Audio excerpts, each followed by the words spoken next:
योगी सरकार ने बदली यूपी के स्कूलों की तस्वीर। सीएम योगी ने कहा, वर्ष 2017 से पहले जहां विद्यालय थे वहां शिक्षक नहीं थे। कई जगह शिक्षक थे मगर छात्र नहीं मिलते थे।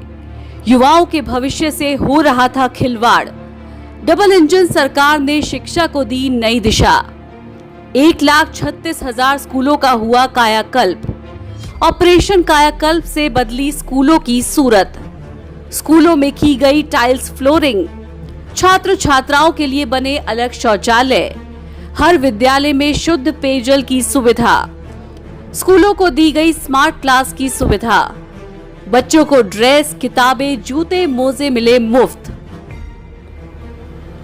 योगी सरकार का जोर, पढ़ेगा यूपी, बढ़ेगा UP. Bureau report, questions news team, Uttar Pradesh. Questions news को सब्सक्राइब करें, शेयर करें, लाइक करें और कमेंट कर हमें अपनी प्रतिक्रिया जरूर बताएं। पार्टी की सरकार के समय की उस अराजक व्यवस्था को, जहां विद्यालय थे लेकिन शिक्षक नहीं थे, जहां पे शिक्षक थे लेकिन छात्र नहीं थे, क्योंकि किसी को विश्वास ही नहीं था कि यहां पढ़ाई भी होगी।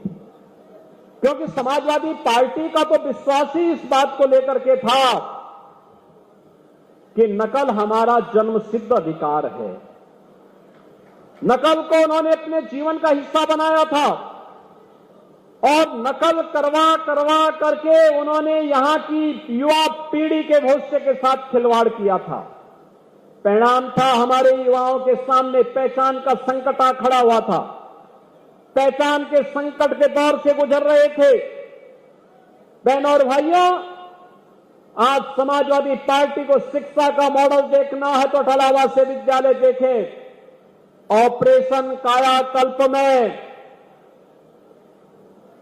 समाजवादी पार्टी की विरासत से 1,54,000 विद्यालय जर्जर हालत में हमें प्रदेश के अंदर प्राप्त हुए थे।